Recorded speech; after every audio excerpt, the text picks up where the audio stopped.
Bro, welcome to a TALKESHI podcast, where we have more technical issues than magazine issues. And magazine issues, we have none.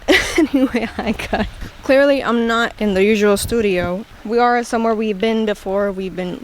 I've shot here multiple times, and the last Eshi's was actually here. It was a pool that you could see in the background. But here we are today on episode, I didn't even say it, we're losing our habits because the podcast will end soon, and I guess the habits will go with them, I guess. But it's episode 93. I understand. The next episode will be the Eshis. We'll get into that, but I really wanted the next Eshis to be number 95, but oh well.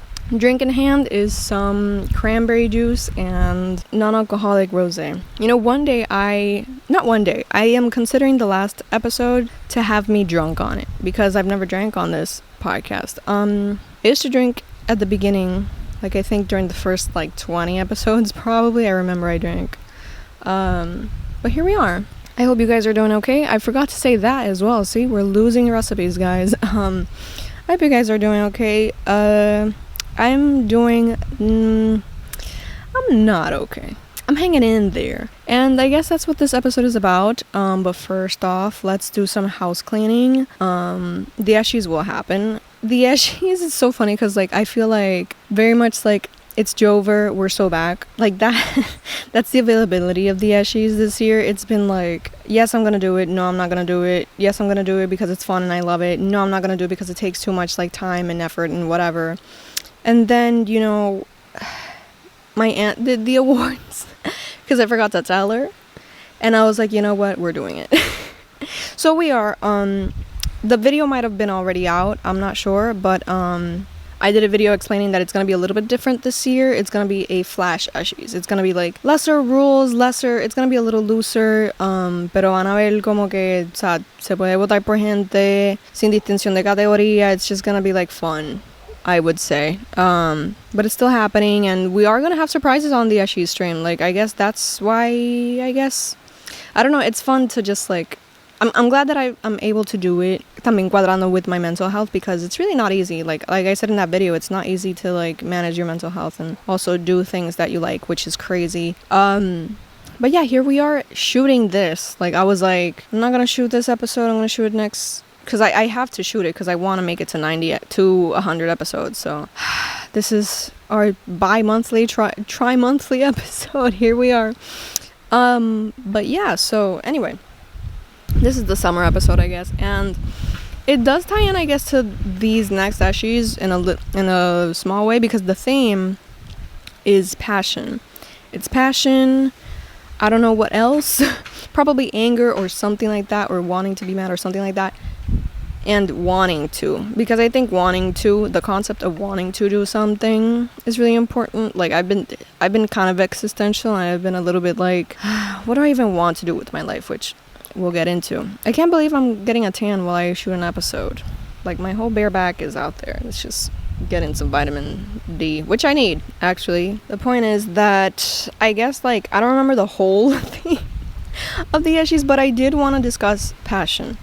I did want to, first of all, the color is red. I doubt that I've announced it or made an official announcement on the color or theme, but you know what? No one, I don't care. This isn't an exclusive. This is whatever, I want to do. And I just want to talk about the theme, and I don't know. I'm having a little bit of a career crisis. And I was thinking about this the other day, about how, I don't know if I mentioned that the theme is passion and something else. I'll post it soon. And the color is red. Because duh. And also because of my synesthesia, I've probably talked about this, but how I see colors and different numbers in different colors, and I see 5 as red or as orange, but I already did orange with number 3 2 years ago. So yeah, so anyway, I am going through a little bit of a career crisis, or I don't know what I'm doing with my life crisis. And I know I'm not alone. I know everyone works at things that they don't like doing. I know that a lot of us have jobs that probably sustain those dreams. But right now, I feel I don't even have dreams. I don't feel like doing anything. the fact that I'm shooting this episode is a miracle because I don't feel motivated to do anything. I have been very much like, and it hasn't been depending on my cycle. This is a pretty permanent evergreen thing.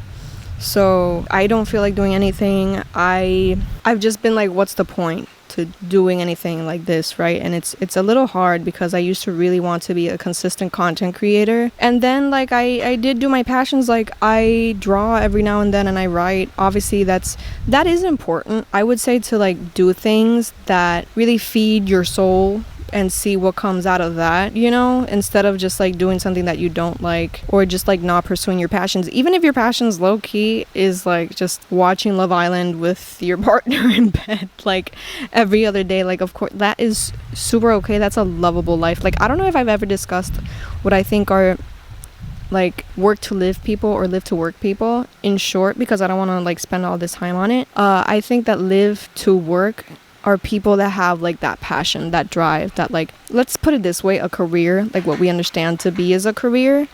And people who work to live are people that like have a job, but that's to sustain like their family. It can be just their family. It doesn't have to be like they don't have to be a singer, an artist or whatever, and that's what they like doing. They probably have nothing that they like doing, but they just work to be able to sustain their families and their livelihoods, you know. And I've always considered myself a live to work type of person. I've always wanted to do what I love and live off of it, but obviously that hasn't happened. And you know, I low key, you know, as pathetic as it sounds, I love being like an example of someone that like, you know, sometimes it just doesn't work out sometimes, or it doesn't work out in the time that it has to. You know, I thought like around 5 years ago that I was gonna be a successful content creator. But honestly, life and mental health get in the way a lot. And that makes you kind of rethink things, shift priorities, you know, like sometimes you do have to drop everything just to like make money in order to live. And then the rest comes, but sometimes the rest doesn't come. And it is a little daunting.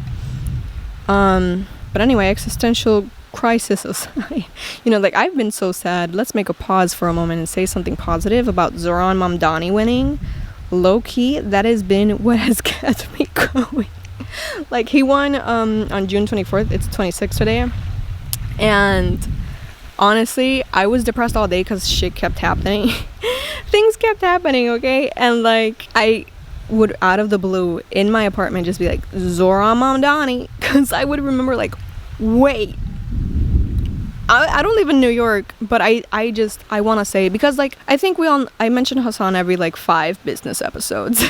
But for this one, I will say that like politics is important to me, and like he's a politics streamer and I thankfully like get a lot of information from him and everything, but politics has been something that I've been interested in long before I became a Hassanabi head.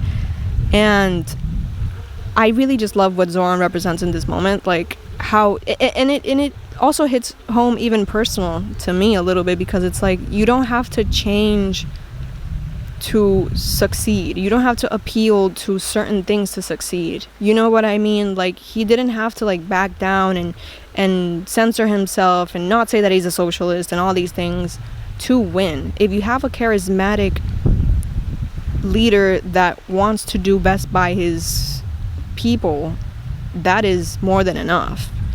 And you know, I feel like that should really appeal to not just the Democrats, who I don't really care about, not just oh crap, the sun, not just, you know, not just a certain group of people, not just America, not just politics wise, but to me it really, like, I don't know, it really made me happy that he won. And that like I feel like it means a little bit to me of like I don't have to change myself in order to succeed. I want to be as authentic as possible, but I really have to try though. Like shifting it back from going back to what I was talking about, I really want it to be organic as possible. I want to be a creator that does what she wants to see, and I don't want to apply to like all the trends and just like go flowing with the trends because that's easy. I want to create something that inspires people to also do things that I wouldn't have thought about doing. You know, I'm pretty sure that like, I don't know, like I know I'm not the typical creator. I know I'm not like, I'm not always gonna give you, even though I've been trying, that's the thing, you know, like I got some great advice as to like, ¿verdad? Como que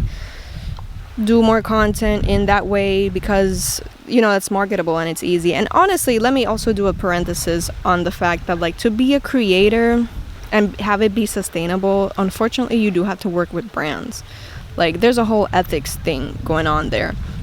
Because if you, like, don't align 100% with a brand, or, like, with a super company that, like, you know, is probably finding some nefarious stuff in other countries, then it's just gonna be hard to really have this be sustainable. But I don't want to lose hope. So I don't want to lose me either. I don't want to, like, stop being me just to appeal to that. You know, I would love this to be sustainable in a way that's ethical as well, but esos son otros 20 pesos, aren't they? But yeah, you know, something I was thinking about the other day is that I think, you know, as I was saying that I'm, like, a work to live type of person, I also think that, like, I know this is gonna sound corny. This is gonna sound so corny. Prepare yourselves. And it's also gonna sound a little pick-me. But, like, let me just clarify that I don't really hate anyone or talk down or, like, look down on anyone that, like, really values romantic relationships, or even, like, relationships, you know, with their children, with their friends or anything. But honestly, I think I value having a career. It wouldn't seem so. It wouldn't seem like it, because I often call myself, like, I'm doing this because of the wind, but I often call myself, like, a career girl with no career, because, like, I don't really have a career. I have a job that helps me out, sure, but, like, I don't have, like, I don't know how to explain it, but what I wanted to say is that I don't look down on anyone, or any girl especially, that prioritizes romantic relationships. If that's your biggest dream in the world, kind of sad, let's be honest, but, like, you know, that's on you, that's fine. But honestly, the way that people see romantic relationships, the way that people strive for them, the way that other women, like, want that more than anything in their lives, is how I see my passions. That's the way that I see doing art and being creative and pouring everything into the things that I want to do, you know. And it's really, it's a little isolating. Hell, being child free is isolating, but this is even probably more isolating, because I don't know, it's just a really weird feeling that I don't know if anyone else feels like. I know that they do. Like, spoiler alert, I know that they do. I know that there's people out there that, hell, let's be honest, like, they put it on a balance and it affects them negatively. You know, like, there's so many people out there that have a drive to do, like, to achieve their dreams. They have the drive to, like, achieve their dreams and to be great or anything or things like that, but they then neglect their personal relationships or their own health or whatever, right? But, like, I consider that I really wish I could put it all in the same balance, like my personal relationships, my mental health, my health in general, and my dreams or my passions, or, like, because, dude, I've been thinking a lot about how we get so little time on this earth. And I've been thinking about that a while, sure. And I think everyone knows that. That, like, 80 years out of a million is nothing to experience anything on this planet. And I don't want to spend it. I know that, like, despair and negative feelings and, like, sadness and all that stuff, it's part of life. And I really get frustrated with myself. This is part of my whole mental health journey, I guess. But I really struggle with how I manage that at times, because it doesn't let me pursue that. And what you're seeing right now is someone that is trying to actively fight it. Or I'm actively trying to make time and effort for the things that I like doing. I don't want to be in my bed rotting all the time. I don't want to do nothing. If anything, yeah, like, I have my moments where, like, I go out with my friends and I have fun and I enjoy myself, and I think that's really important. How, like, I'm a really hedonistic person. I definitely believe in, like, going out and having fun and, like, enjoying your own time and spending money, sure, because, like, especially if you don't have kids, like, what's that money for? Like, that's for you and any emergencies that you might have, or, like, your responsibilities, etc., etc. But, like, I believe in, like, that Kim Cattrall quote, where she was like, I don't want to spend the moment of my time doing something I don't like. Extraordinary. That was catastrophic to my brain, because I'm like, hell yeah, you know what? Yeah, like literally me neither. Me neither. And I think it's unfair that, like, you know, that's a whole other bag of chips. You know, capitalism doesn't really let us enjoy that. And that's why I'm blessed enough that I can have the time to do this. I could just be like, you know what? I'm going to go shoot an episode in a pool. Like, that is beyond measures of privilege and blessing. And my own mental health gets in the way of that and doesn't let me see that. And it's really hard. And like, I know a lot, I've talked about this a lot. I know a lot of people struggle with this, and I'm glad that I'm not alone. But I'm also sad that I'm not alone, because that means that a lot of us like struggle with this as well. But like, it is what it is. And I'm really trying here. And I really wish that capitalism didn't get in the way of us enjoying ourselves and doing what we really want to do. And it frustrates me, you know? But how do we fight it? I don't know. This is like, that's what I say when I'm not a creator, that like, you know, that makes that kind of content where I'm like, things to do when you feel unmotivated with life. Number 1, and then you point at like everything. Cause I really don't know. I don't know how to get out of this slump, but I do believe it's important. And I do, I guess, want to spread that message that it is important to prioritize. Because I think we forget. I think a lot of people are workaholics. I think a lot of people get wrapped up in, you know, in the important, let's put in, entre comillas, important things of life, which are our responsibilities and paying rent and doing the right thing all the time. But sometimes, like, and you know, I'd rather be so obsessed with living right than living wrong or being irresponsible. But at the same time, I think people see having a good time or being happy or doing what you love as irresponsible. And it's not irresponsible. It's necessary. It is an important part of life. It is important to take a second, because hay tiempo para todo. That's what my mom says. Well, low-key there isn't, but it's whatever. No le vamos a hacer caso. Hay tiempo para todo, I would say. Y hay tiempo to be responsible, and there's a time to say, okay, I have some downtime.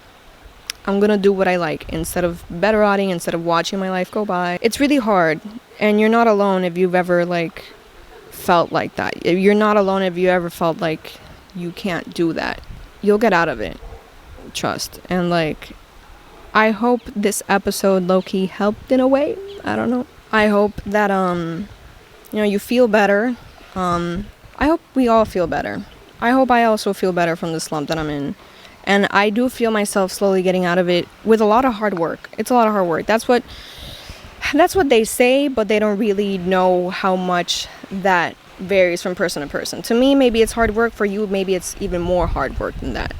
And that's why so many bad things happen. That's why so many people go into drugs and, like, you know, end up unaliving themselves, let's put it that way. But the important thing is to try, and that's really what I'm doing right now, and that's what you're saying right now. It doesn't look like it, because it's so funny that a person that's in a pool in the middle of the day with a drink in hand telling you, like, you just need to try harder. No, like, that is not what I'm doing. I'm very aware of that.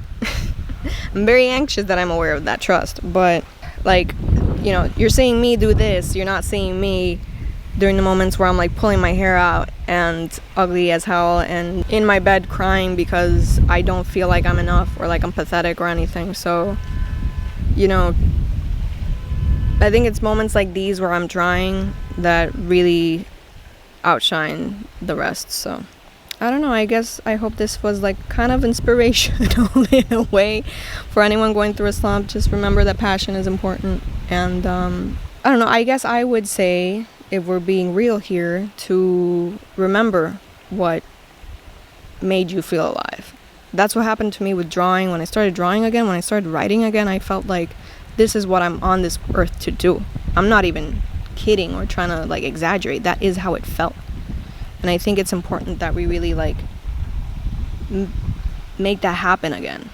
You know what I mean? And I think it's important for people to find that if they're feeling like they're stuck in life or like they're not doing what they're supposed to, or they feel like they're in the wrong path. That would be my advice. That's the kind of creator I want to be. So yeah, thank you for watching. I'll see you in the next Eshi's, which is the next episode. And I guess, you know what? I'm going to take off my glasses because wow, it's bright. I never wear glasses. I hate glasses. Enjoying the summertime. And I'll see you in the next one. Look at me swim, I guess.